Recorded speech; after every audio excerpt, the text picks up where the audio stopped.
Welcome and thank you for downloading this TU Delft podcast.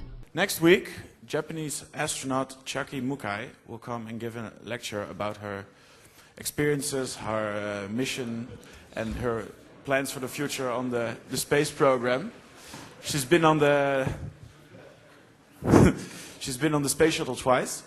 Next week, Thursday, during the lunch in the auditorium, we have a lecture planned. You are all welcome and invited to come. I think it's a nice break during your study activities in the library. So come and join us if you think this is interesting. Good luck with your lecture.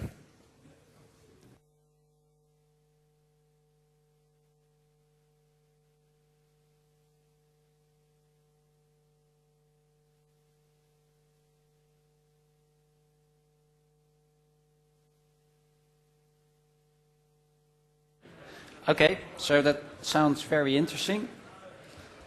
Of course, you have plenty of time next week to go there.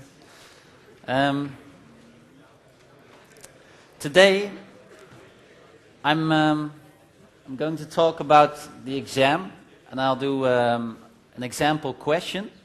But before I do that, there's one small topic, should only take 5 minutes, that I didn't get around to explain to you. And that was basically all the way at the end of this lecture. So last week, or last time, I talked about the flight envelope. Basically all the combinations of airspeeds and altitudes at which you can fly. And one thing I didn't quite explain yet is that if you look over here, there's a stall limit, and of course minimum airspeed is the square root of weight over s, 2 over air density, and 1 over CL max. And this means that minimum airspeed depends on air density, and that's a bit annoying, because that would mean that if you would be inside the cockpit, then basically this would suggest that you would have to calculate at every altitude what is the minimum airspeed in order to be able to fly safely and not cross that limit. So that may seem like a problem, but it isn't actually, because the airspeed indicator already solves that problem. I just want to explain you how that works, and after that we'll do the exam practice. So how does airspeed indicator work? First of all, what are the basic instruments in an airplane? These are the basic 6.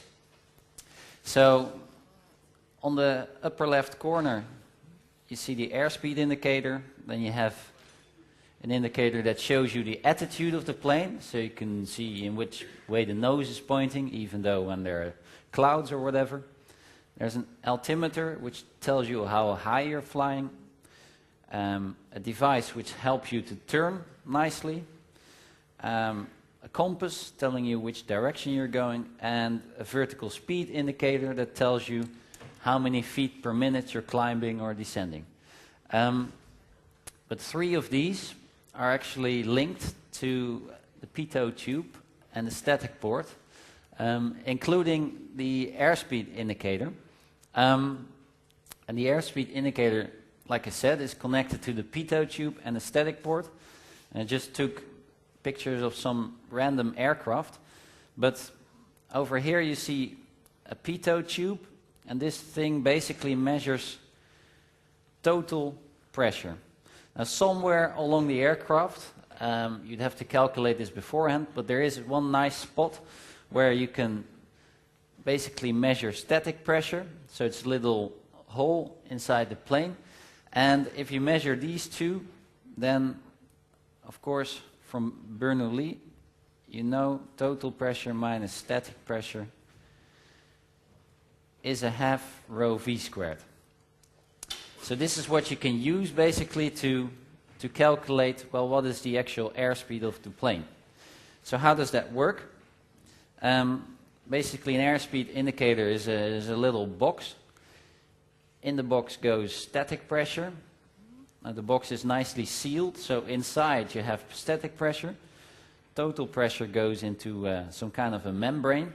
And of course this membrane can expand, and it depends on the pressure difference with the static pressure how far it will expand. So through some gears the thing will move, and it will make this dial move to the left and the right. So basically what you have is that the displacement of the needle is a measurement of total pressure minus static pressure, which is a half rho v squared. Now, basically speaking, there's a problem here, because this is what we measure, so this has some kind of a value. But we have one equation here, and we have two unknowns, air density and airspeed. So that means this problem cannot be solved. If I give you the value of total minus static pressure, then you can't solve the equation, because you have two unknowns. Now, you can solve it if you make an assumption. So if you would assume that air density is air density at sea level, then suddenly you can solve the problem. But of course, this, which is true airspeed, is suddenly incorrect. As soon as you're at a different altitude with a different air density, and you make this assumption, then suddenly the result of this mechanism is incorrect. So it will indicate the wrong speed, not the true airspeed. So if you assume this, and you say, okay, we use air density at sea level, then what you can say is, okay, then airspeed is not a true airspeed anymore, but this is what we call equivalent airspeed. So it's the airspeed which is equivalent to the one which you would get at sea level. So there's a relation between the true airspeed and the equivalent airspeed through air density, and it simply follows from this relation. So this says that equivalent airspeed is true airspeed multiplied with a ratio of air densities.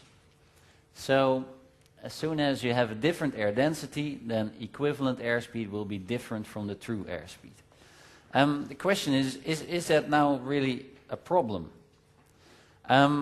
Because it doesn't show the true airspeed. And this, by the way, this effect is quite significant. So if you would measure airspeed at sea level, you'd get the correct result. However, at maybe 10 kilometers altitude, you will be 100% off with this airspeed indicator. So it's a really big mistake you're making. Now if you look at the equation for minimum airspeed, then of course this is true airspeed we're talking about. And we're working with the real air density. Now if we would express minimum airspeed in terms of minimum equivalent airspeed, then all we have to do is we have to take this transformation here. So minimum equivalent airspeed is the minimum true airspeed multiplied with that air density ratio. And if you do that, then this is what you end up with. So I basically multiply this with rho over rho 0. So that means these rho's cancel out. And then this is the minimum equivalent airspeed. Now what's nice to see here is that the air density at sea level appears. So minimum equivalent airspeed is not a function of altitude. So that's nice. Even though this thing gives us the wrong airspeed, it will always show you the minimum airspeed correctly. And that's a very nice effect. Now going back to the dial, then basically where this green line stops is when, if you're at maximum weight, then that is where stall will occur. So that will always be the same speed. If you deflect the flaps of the aircraft, you can fly a bit slower. Then you can use this white boundary, basically. So that's all very nice. Then maybe just to conclude it, how does that work then physically? Why does it work like this? It's very simple actually. The wing itself feels this dynamic pressure, half rho v squared. I mean, that's where it gets its lift from. And since this mechanism is basically just measuring a half rho v squared, it will always indicate correctly when the wing will stall. So physically it's just measuring what is happening outside the plane. Of course, if you would use this then for navigation, then you'd have to start making corrections. But all aircraft have this basic thing, which gives you basically the wrong airspeed. One final comment. Of course, this equation from Bernoulli is only valid at low Mach numbers, so below Mach 0.3. I could tell you exactly the same story for high Mach numbers. You'd get a much longer equation, but the whole story is the same. You assume sea level conditions, and then you get a different airspeed than true airspeed, and still stall is indicated correctly. So that's all I wanted to share with you, what I didn't have time for so far. Now let's have a look at the exam.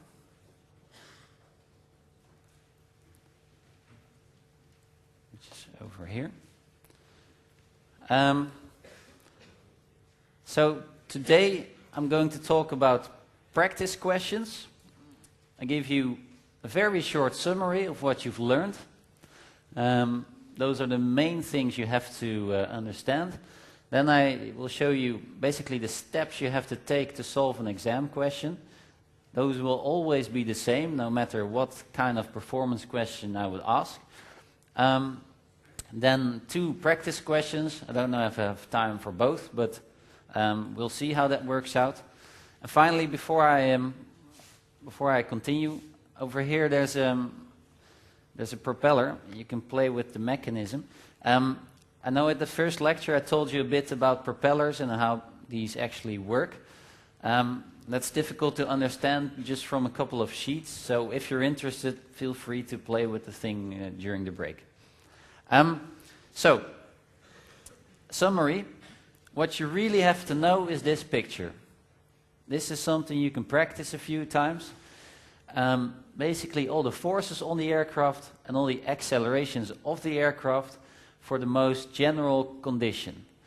Now this isn't difficult, but you do have to know what are all the angles exactly. So you have to know basically these definitions of alpha, theta, angles between which axis systems are they, and you have to know basic things like, okay, lift is perpendicular to weight, drag is parallel to the airspeed, I should say airspeed here, and weight points down. So this figure you should really know, because this is the basic thing on which all the performance questions are based.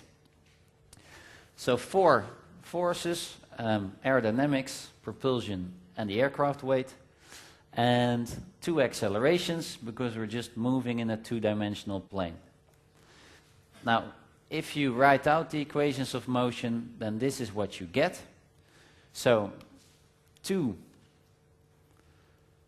equations of motions, so these are equations of motion, and 1 power equation.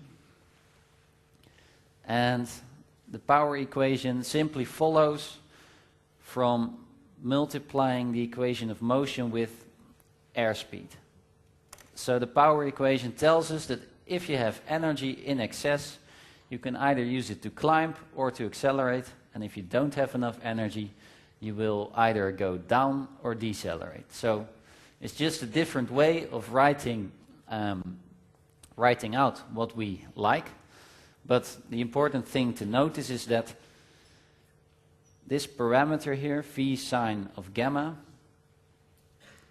that's basically, since gamma is the angle with the horizon, then v sine of gamma is the rate of climb, and therefore this second equation is interesting if you're interested in time. So how much time does it take to get to a certain altitude, or how much time does it take when I go down? Whereas this first equation only contains gamma, so that equation is more interested if you're looking at, for example, how steep can I climb? So just the angle itself. So these are then the basic equations, and with those we can solve all the performance problems. So you can summarize them all in a performance diagram, and there are two diagrams we can make, one for a jet aircraft and one for a propeller. And the reason that we make two diagrams is because the propulsion system behaves differently. Therefore you have different fuel flow of the engine, and therefore you have some different performance results. But what you see is several things you could calculate: minimum speed, maximum rate of climb, minimum rate of descent, endurance, staying in the air for as long as you can, climb angle, descent angle, maximum range, so the distance you can fly with an aircraft, and the maximum speed. And this picture looks more or less the same for a propeller aircraft. It's just that the things when you have to calculate, for example, fuel flow, or when the power you have available is important, there you get slightly different results than with the jet aircraft, but you can see the same things again. So endurance is always a lower speed than range, then you have maximum speed and minimum speed. So these are the basic things you have to understand. Then before you start answering a question, this could be the general approach to solve one. First, you always have to derive the general equations of motion for two-dimensional flight. Then you have to simplify them. So if you're in a, for example, simplification means if you have an engine failure and you have to glide down, then you know, for example, that the thrust of the aircraft is 0 and the power available. So these are simplifications you make to make these general equations applicable to your problem. Then, typically you want to know at which CL, lift coefficient, you have to fly to get a maximum performance. And this can be a different thing like range or endurance, depends on what you're interested in. So lift coefficient is the first thing you calculate, because that's directly related to angle of attack, so it tells you about the aerodynamics. Now once you know lift coefficient, you can calculate the airspeed at which you fly, and basically once you know those, you can calculate all the other parameters, like drag, power, fuel flow, you name it. So these are the 5 steps you have to take when you try to solve a question. So then, I don't know if this is all clear so far. Any questions? No? Then I'm going to continue with one example question. And the example question is this one. So we have 2 test pilots of the faculty. They're flying in the Cessna Citation, in which you will fly as well at some point during the bachelor. And they're doing measurements in flight. And typical measurements you could do with an aircraft is maybe you'd like to calculate what is in fact the lift-drag polar of the aircraft. So in this case we have a lift-drag polar, and for convenience I've taken a parameter k in there, which is just 1 over pi AE. So CD0 plus KCL squared. Of course we know the weight of the aircraft.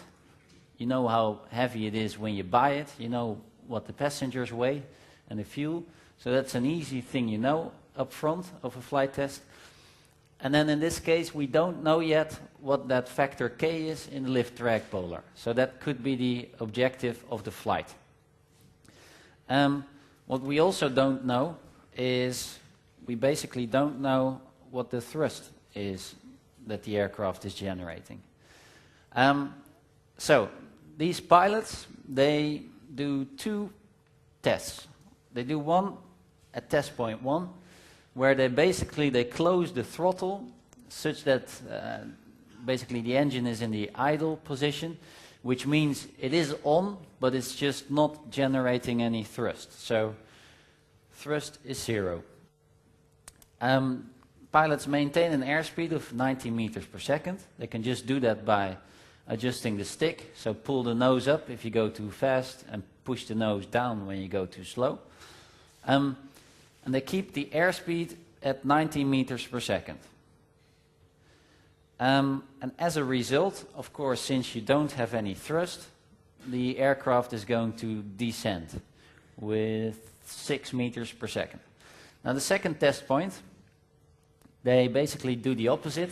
Instead of closing the throttle completely, they give full thrust. And by doing so, of course, the aircraft is going to climb. So they know they have full power, so maximum thrust. But they don't know yet how good these engines are. Now again, they keep the airspeed at 90 meters per second, simply by adjusting the nose of the aircraft. And as a result, of course, in the second case,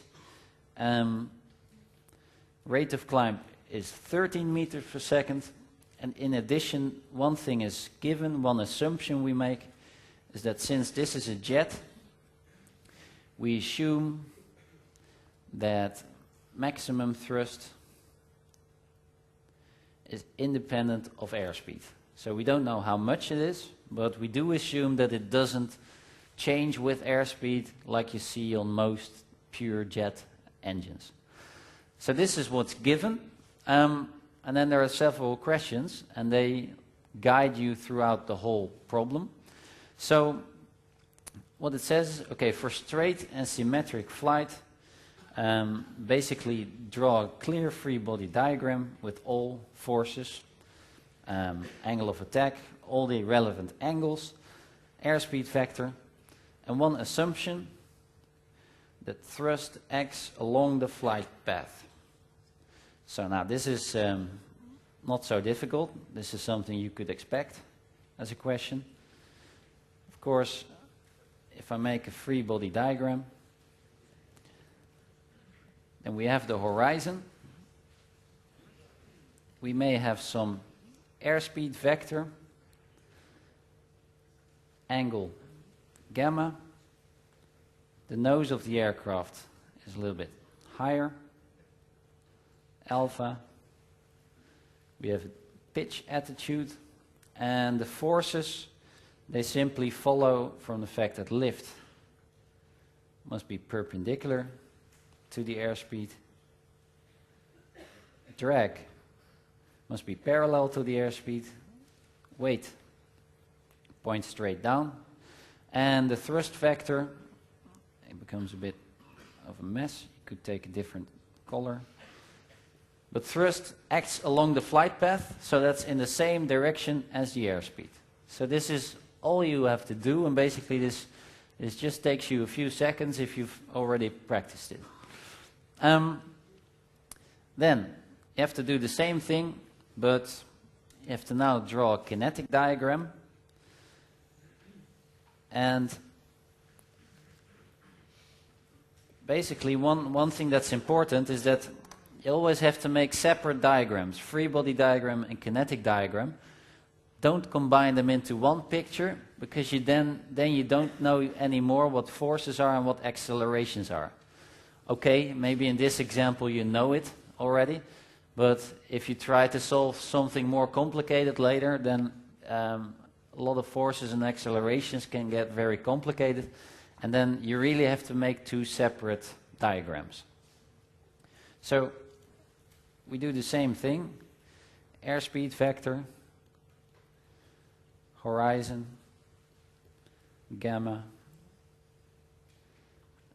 angle of attack, pitch attitude, and then of course in the direction of flight we might have an acceleration forward, and perpendicular to this you always have an acceleration of v d gamma dt, but it's already given here that since we're making a straight flight, so in a straight line, then that flight path angle remains constant.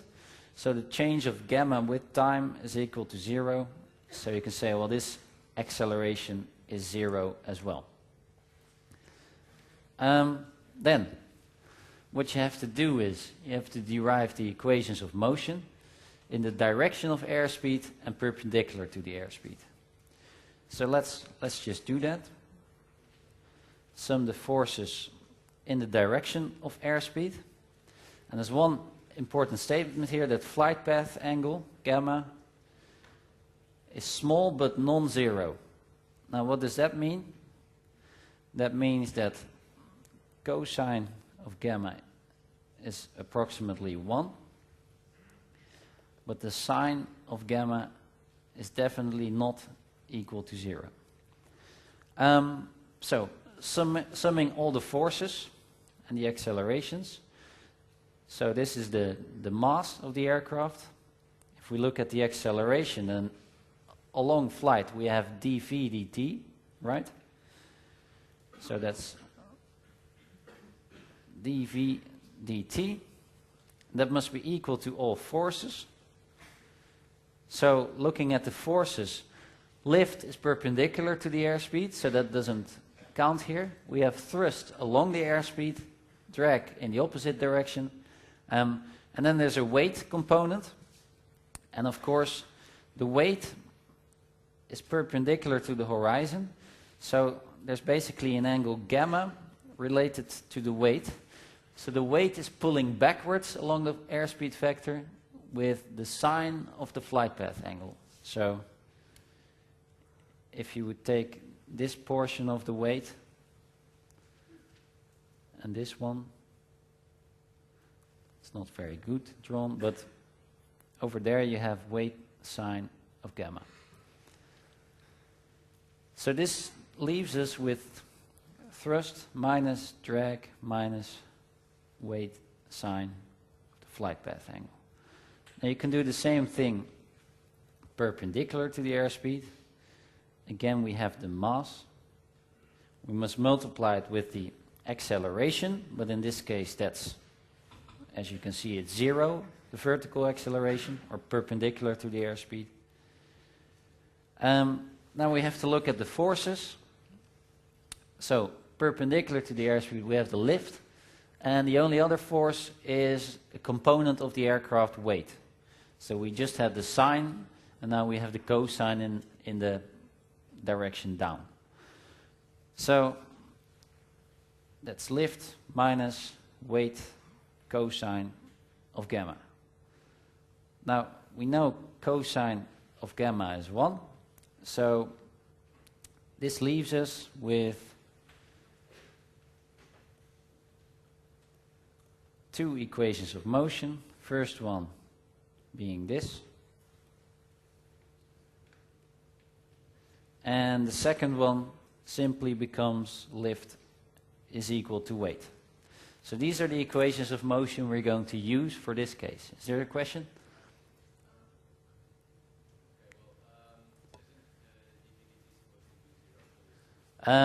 Yes, well, I didn't put it in the question, so it says here straight and symmetric, but you're right. If you look at the test points, so in the next step we would say, hey, airspeed is 90, so the pilot is keeping it constant, so we're going to keep dv dt 0 as well.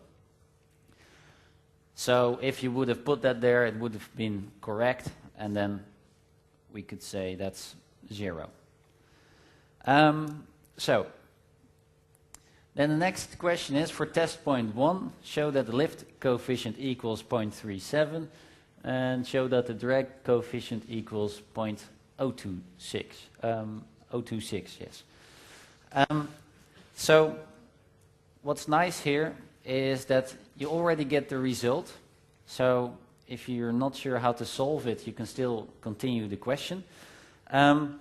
But of course, lift coefficient is fairly simple to calculate, because lift is equal to weight, which is CL half rho V squared S.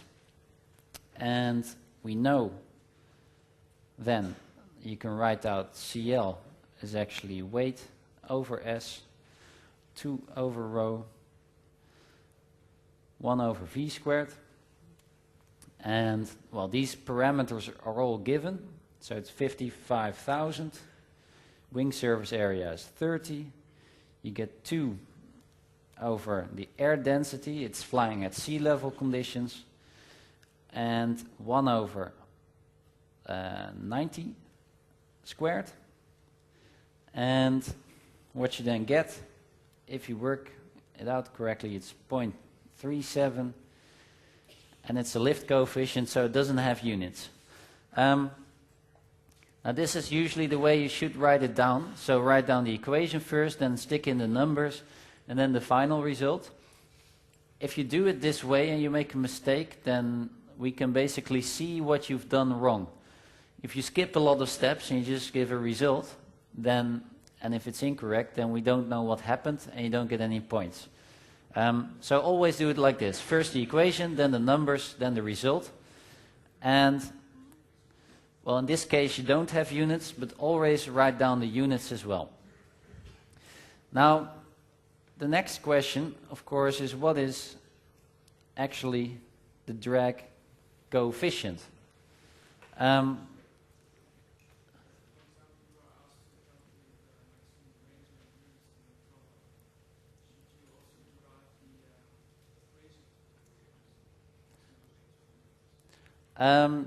Yeah. That's typically speaking. If it was asked, okay, please calculate maximum range, then the question will state, okay, you have to derive the equations from the equations of motion, for example. Yeah.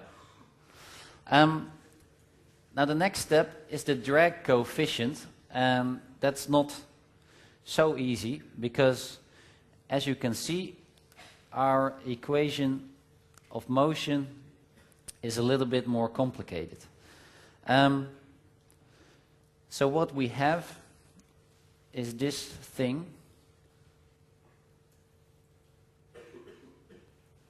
minus the weight sine of gamma. Now a couple of things are given. We know rate of descent is 6.3 meters per second. So, in other words, phi times the sine of the flight path angle is minus 6.3. So, because you're going down. What we also know is that the thrust is equal to 0. So, if we take this first equation and we fill in, okay, thrust is equal to 0 minus drag minus weight sine of gamma, then we have one small problem because this is given, not the sine of gamma. So if we take this equation, then it basically says minus drag over weight is the sine of the flight path angle. So if we just multiply it with airspeed, we get minus dv over weight is phi sine of gamma. And of course, dv is basically the power required. So minus the power required over the weight is phi sine of the flight path angle. Now that's nice because we know a lot of things now. We know what's phi sine of gamma. We know the weight. We don't know the power required yet. So what you can find then is that minus power required divided by 55,000 is equal to minus 6.3. And this will give you that the power required is 500 joules per second. So again, always give the units you work with. Now we're nearly there because you understand that power is related to drag multiplied with airspeed. Airspeed we already know. So from the power you can calculate the drag, and from the drag you can calculate the drag coefficient, and that's what we need to know. Now, I don't really have that much space left, so let me just continue here. And of course, on the exam you should do it a bit neater than I do. So, we know power required is drag multiplied with airspeed, which is CD over CL times the weight, follows from lift is equal to weight, multiplied with airspeed. And that's nice, because CL we know the weight, we know the airspeed, we know the power required, so we can say 346,500 is equal to CD divided by 0.37 times 55,000 times 90, which was the airspeed. So if you do it correctly, you find CD is in fact 0.026.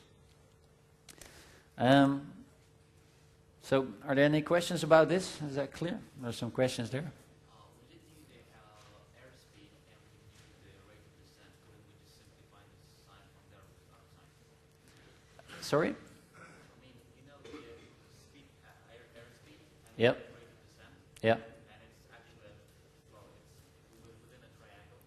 Yeah. Can we just find the sign with us as well? Yeah, without the sign. Yeah, you can find gamma in that way. That's true. Yeah.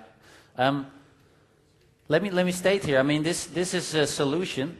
There are many other solutions. You could also find sine of gamma, and then work with the first equation, and from there calculate drag. There are many ways. They all give you the right result. Doesn't really matter which way you take, as long as you take the appropriate steps. But you're right. If you would have then taken thrust minus drag minus weight sine gamma, you would have calculated gamma. You could have obtained CD as well. Yeah. So, we know the drag coefficient. And one of the objectives of the flight was to calculate this lift-drag polar. So, this was basically given, but the pilots didn't know K yet, but they did know what the zero lift drag coefficient was. So we know now CD, we've just calculated it, and we know CL. So we can say that's 0.02 plus K times 0.37 squared. Now this is simple. Then of course you can obtain K, which is equal to 0.044. So this is actually something you might do in a test flight later during the bachelor. You might do a series of test points with a citation and calculate the lift-drag polar based on these types of relations. What you wouldn't know then yet is this one. So you'd have to perform a lot more test points to figure out what is CD0 as well. But now we know what the lift-drag polar is. So next question is, okay, we've used test point 1 to calculate the lift-drag polar, and now in test point 2, where the pilots gave full power, we want to figure out how much thrust does the engine actually generate. So how much thrust does it create? So we have to know what is maximum thrust. And the answer is already given. It's 12 kilonewtons. You just have to prove that that is the case. What's also given is that the rate of climb, which is V sine of gamma, is 13.3 meters per second. Okay? Now, we have this relation, thrust minus drag minus weight sine gamma is equal to 0. I'm going to multiply that with the airspeed, because then I can use, again, I could also use your trick and figure out what is gamma first. So you can say, well, power available minus power required minus weight V sine gamma is equal to 0. And that's nice, because we're at the same airspeed as in the previous test point. We're also at the same lift coefficient, because lift is equal to weight in both conditions. So the power required, which is basically depending on the drag coefficient, which comes from the lift coefficient, that will simply remain the same. So the power required is still that value that we've just calculated. So we had it before. It's 346,500 kilojoules per second. Aircraft weight is this. The rate of climb, V sine of gamma, is 13.3. That must be equal to 0. So from this you can calculate that power available should be equal to 1087.3300 joules per second. So clearly you have more power available than required. That's why you're going to climb. Now, power available is simply thrust multiplied with airspeed. So we have 1087 equals to maximum thrust, and we're flying at 90 meters per second. So from this you should find that maximum thrust is 12 kilonewtons. And that was given, so you've done that right, and you're happy to continue to the next question. Now that's all for this hour. In the next hour I'll continue with the question. Calculated the maximum thrust that this aircraft can generate, which is 12 kilonewtons. So that's for both engines together. And now the next question would be derive analytically from the equations of motion that CL over CD should be maximum to achieve maximum climb angle in steady flight. So we've just basically done flight at 90 meters per second to figure out what are the aircraft parameters. And now we're going to look at, okay, what would actually be the best performance of the aircraft. So we want to know what is gamma max, and you have to derive it analytically from the equations of motion.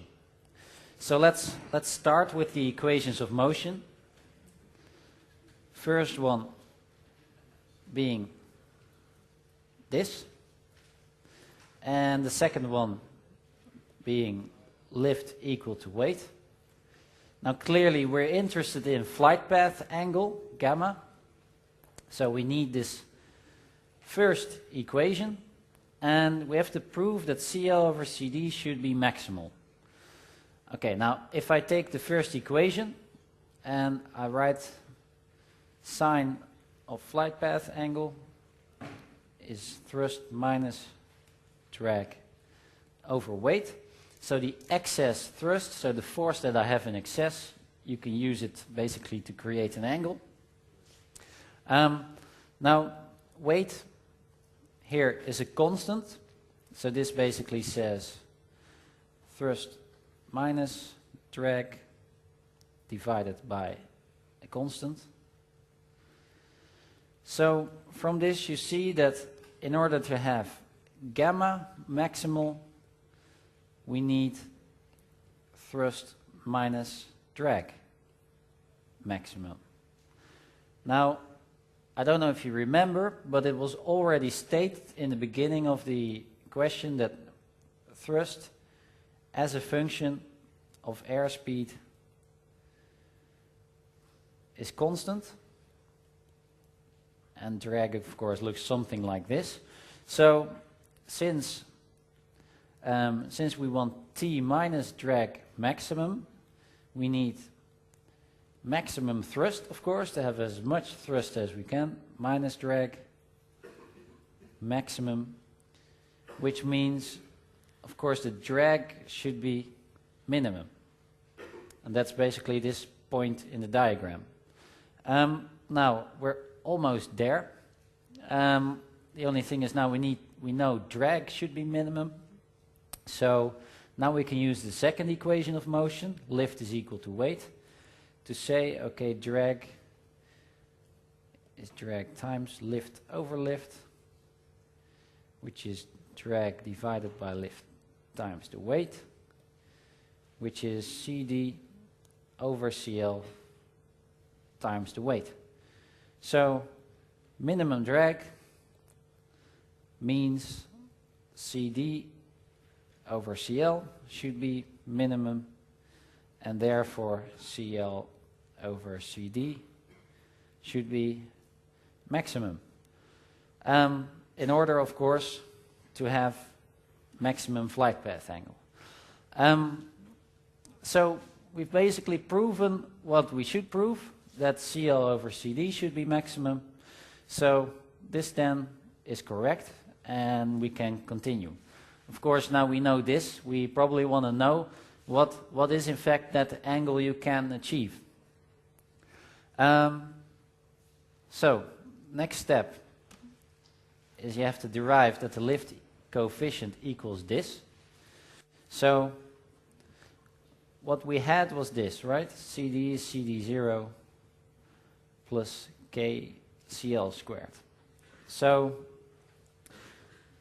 CL over CD should be maximum, which means if you want to find the maximum of a function, then you have to take the derivative to the variable in the function and equate it to 0.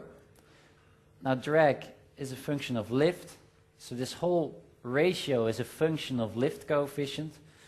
So I simply take the derivative to CL of this whole thing, and I make it equal to 0. So if you do that, then what you get is this, CL times the derivative of CD, which is D, minus what you get then is the derivative of CL, which is 1, times CD divided by CD squared, and that's equal to 0. Now this thing is never equal to 0, of course, so this then means that derivative of CD to CL equal to CD over CL. So that's just the top hand of the ratio. And if I work that out, well, from this top equation you can see that derivative of CD to CL, that's 2KCL. So I get 2KCL is equal to CD0 plus KCL squared divided by CL. So if I multiply crosswise, then I find CD0 plus KCL squared is equal to 2KCL squared. So that means CD0 is K times CL squared. So CL is then the square root of CD0 over K. So that's exactly what I wanted to find. So that's correct. So this is a derivation you should be able to do. You could also do it for other ratios. So you could also do, for example, CL to the power 3 or this one or whatever. There are many ratios. Other ones will follow in another year. So if you know this one derivation, you can solve it. By the way, this is just one solution. Of course, at the end of the day, if this is aerodynamic drag as a function of airspeed, basically we're trying to find this point for minimum drag, because there you have the minimum. You could get to the same results in a completely different way if you just write out drag as a function of airspeed. You take the derivative of drag to airspeed and say that's equal to 0. Then you get exactly the same result as what we're doing here. It would just take you a bit more time, I think. So many different ways are possible to get at the result. I'm just showing you one here. So now we know what is the best lift coefficient to climb as steep as we can.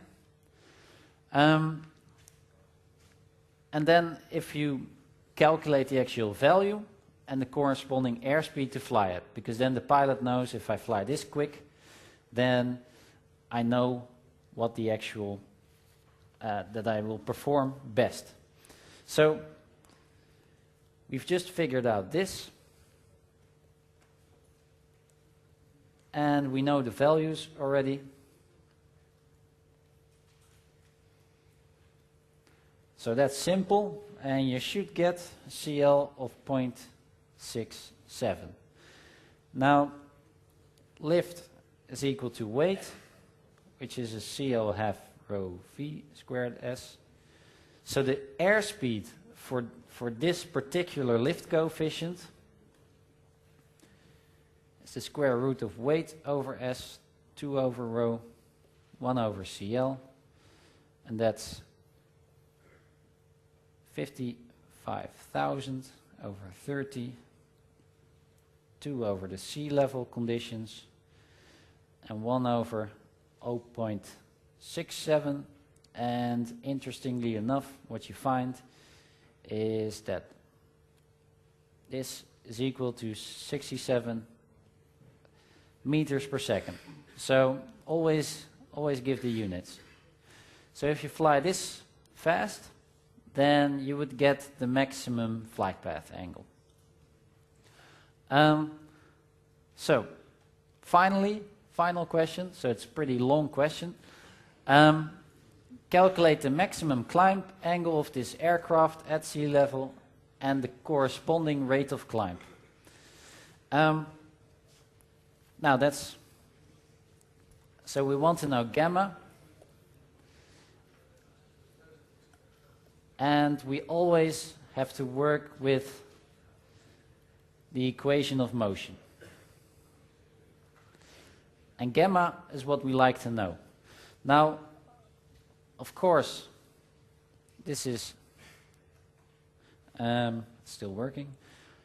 Thrust is given, basically. This is maximum thrust, which is 12,000.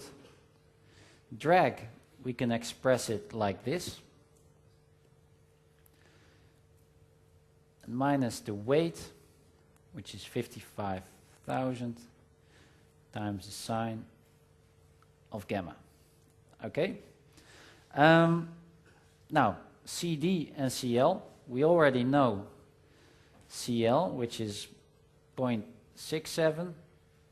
So therefore, we can also calculate CD, because they're just related to each other, which is 0.02 plus 0.044 times 0.67 squared. And what you get is a CD of, well, I'm not sure what the value is, but if you write this out then, 12,000 minus 0.02 plus 0.044 So this is CD, this is CL times the weight minus the weight sine of the angle. So there's only one variable unknown in the equation, which is the flight path angle. So this will be the maximum flight path angle, and if you calculate it, you would find that's, well, 9.1 degrees. So always look at your result. If, for example, you would find that the aircraft is descending, or you get some negative value, then you know for sure you've done something wrong, because you've already seen the aircraft can climb. So always think about, does the angle make sense? If the aircraft would go up by 50 degrees, then something will be wrong. So always think about your results. Finally, also want to know what is the rate of climb that belongs to the angle. Now, rate of climb is just airspeed times the sine of the flight path angle. In the previous question, we've calculated the airspeed, 67, times the sine of 9.1, and then you would get 10.6 meters per second. And this is actually interesting, because this also shows us that the condition where you climb as steeply as you can is not the condition where you climb as fast as you can in time.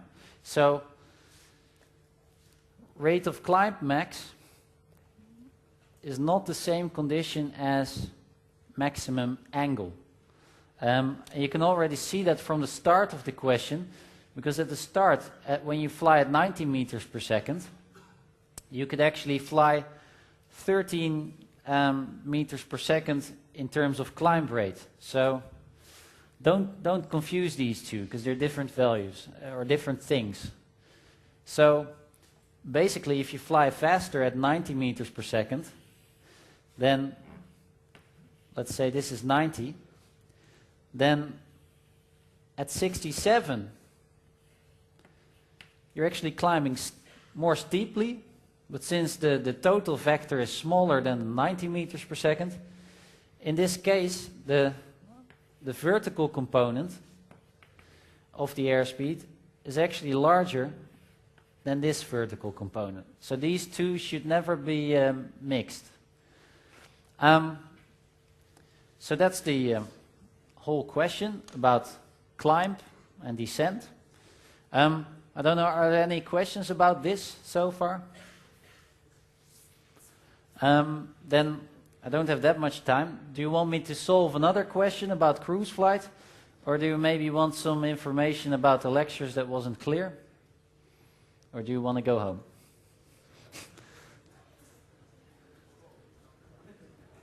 Well, you can go home, of course, if you like. If there aren't any particular questions about a certain topic, then I'll just try to answer a next question. And this one is about cruise flight. Is there? I do have just one question. I'm just curious. I'm not trying to be impertinent. It's just that you had a test flight that was at sea level. Yeah. How do you have a test flight? How do you have a test flight at sea level? Well, sea level conditions, right? The only important factor is the air density, which is at sea level conditions 1.225. So in a real flight, you will always have to see what is the actual air density at the ground, see where you are. So in some cases you will get those conditions at a higher altitude. It can also be the case that at some parts in the world you can fly over land where land is actually lower than sea level. So you can also fly there, but it's just a condition. Yeah. Okay, so next question. So we have a Gulfstream 4, which is kind of a business jet type aircraft. It's a pretty heavy and big thing. And the question is, okay, we have the engines and we have some kind of a relation for the fuel flow. So fuel flow depends on thrust. So for each Newton of thrust you will create a certain amount of fuel flow, and something that quite often causes some disturbance is this thing, that this thrust specific fuel consumption is expressed as newtons per hour per Newton. So I can't help it, this is the way you get it from the engine manufacturer. But it just means that basically fuel flow is this newtons per hour per with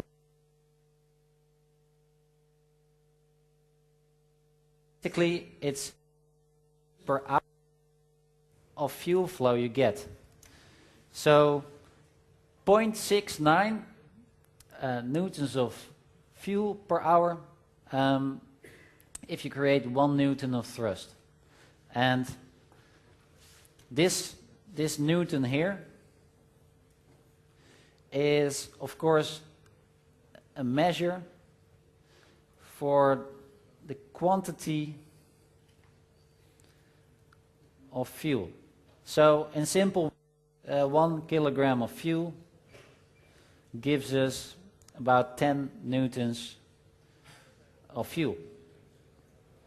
So we talk about newtons of fuel, a quantity, and newtons of thrust. And of course, if you have hours, you must be able to create seconds out of this, so you get 3,600 seconds in an hour. But if you don't do such kind of unit conversions, then you get very weird results, of course, if you work with hours instead of seconds. So always think of your result, does it make sense or not? Now, what it says here, that thrust-specific fuel consumption, CT, is constant and independent of everything. So this is a constant factor. So this is what's given. In this case, I wouldn't do this on the exam, but in this case I just gave you one question. What's the maximum specific range? Usually it would give you a couple more steps, but I didn't have time to write them all out. So what is the maximum specific range of this aircraft when flying at 8 kilometers? So we talk about range, and specific range is basically the distance in meters per Newton of fuel that you can fly. So that's this parameter V over F. That is what we call specific range. So question is, what's the maximum specific range of the aircraft? Okay, so basically we're talking about range. So we're in cruise flight basically. And I would always give you this information, but that means altitude and speed are constant. So from this we know lift is equal to weight and thrust is equal to drag. Of course, if you would consider a whole cruise flight, then at the end of the flight you would be much lighter than at the start. So something will change, but of course aircraft weight isn't really changing that much in time. So it takes a long time to burn fuel and to reduce weight. So in this lecture we're just talking about specific range. So that's basically meters per Newton. That's how efficient you can fly at one moment in time. Next year I will give you a lecture about what is the actual range of the aircraft. So how far can you fly? And then you have to take into account that weight is actually changing. But that's of course not for now. But but we want to maximize V over F, and it was already given that fuel flow is Ct times T. So this thing must be maximum.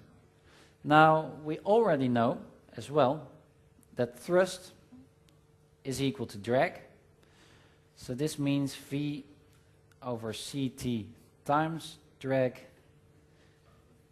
should be maximum. And since it was given that Ct is constant, this means that drag divided by airspeed should be minimal. Or V over D should be maximal, doesn't really matter. So V over D max. Now, of course, this is what we basically have to maximize. So if you take the general approach again, like I explained at the beginning of the lecture, we must find the angle of attack at which you can fly as efficient as possible to achieve this. So we have to find what would be a good speed, an angle of attack of the aircraft to fly at. So we have to write out what this thing is. V over D. Now that's airspeed, of course, follows from the lift equation,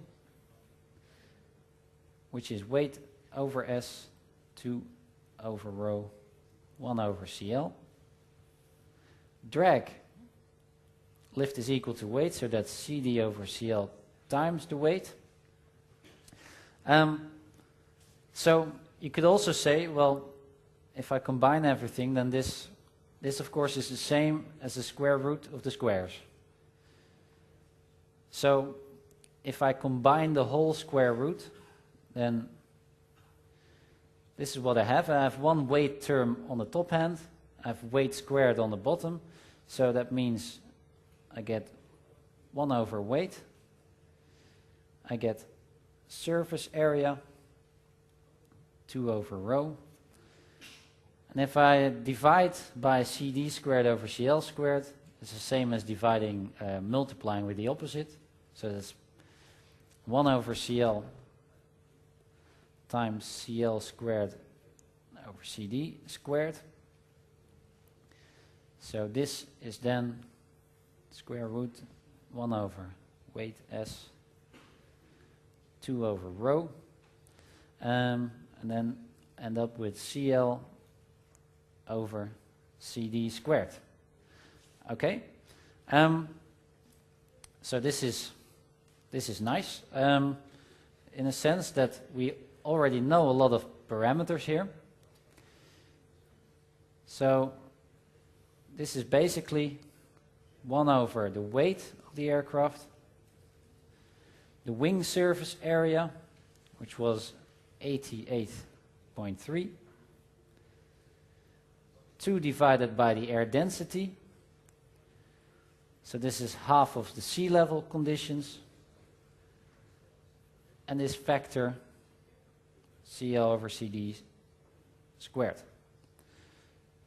So this, if you write it out, is 3.72 to the power minus 4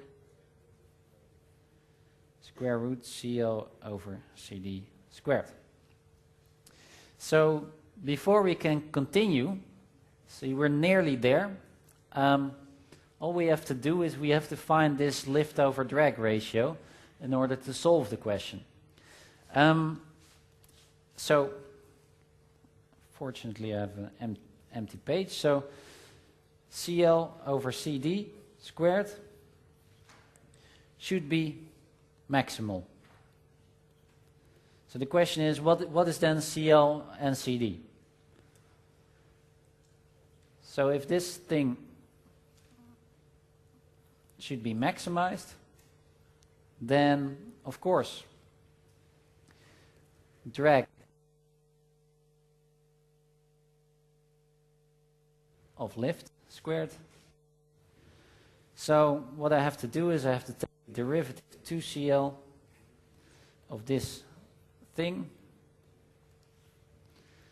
and say, well, that's equal to 0. Okay, now let's do that. So you get CL times the derivative of CD squared, which is 2 times CD times CD over CL, minus 1, which is the derivative of CL, times CD squared, divided by CD to the power 4, which is equal to 0. Now, of course, this is not 0, so we know that 2 times CL times DCD DCL minus CD is equal to 0. So that means DCD DCL is a half CD over CL. Now, DCD, derivative of CD to CL, follows from this. So that's 2 times CL over pi AE. So that means I get 2CL over pi AE equals a half times this CD equation divided by CL. So this basically says that 4CL over squared over pi AE is equal to CD0 plus CL squared over pi AE. If I continue here, then CD0 is 3CL squared over pi AE, which means CL is the square root of a third CD0 pi AE.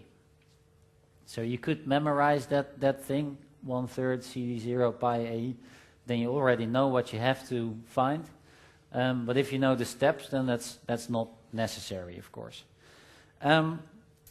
So, going back, this means that if you would calculate CL, then some values were given, CD0, E, A.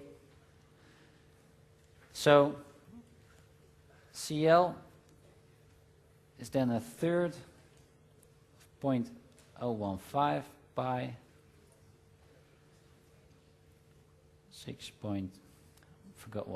36 times 0.67. So CL would then be 0.26, and CD follows from CL.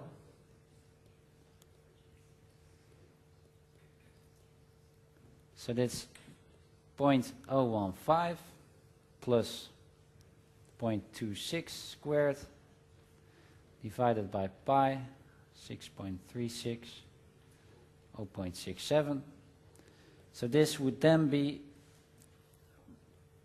0.02. So we know CD and we know CL. Now that's very nice, because if you remember, that's all we needed to solve the equation. We just need CL and CD. So V over D is this thing. So that's 3.72 to the power minus 4. Now, I've just calculated CL and CD. So that's 0.26 divided by 0.02 squared. And then V over D would be equal to this. But now we want to know what is, we're almost there, we want to know what is V over F. So V over F is V over CT times drag. And we've just calculated V over D. So that's basically this 9.48 to the minus third divided by CT, which is 0.69. But if you look back at the question, and 0.69 is per hour. So that's per 3,600 seconds. So we have to express it per second. And if you calculate this, then you would find approximately 50 meter per Newton of fuel. So this is basically the specific range of the aircraft. So basically what it says is, with 1 kilogram of fuel, I can fly 500 meters. So this tells you what the specific range is and how far you could get if you know how much fuel you have on board. So that's the whole thing. I don't know, are there any questions? You want to have the previous slide, but besides that, if there aren't any questions, then I just want to wish you good luck, and I'll probably see you in the next year.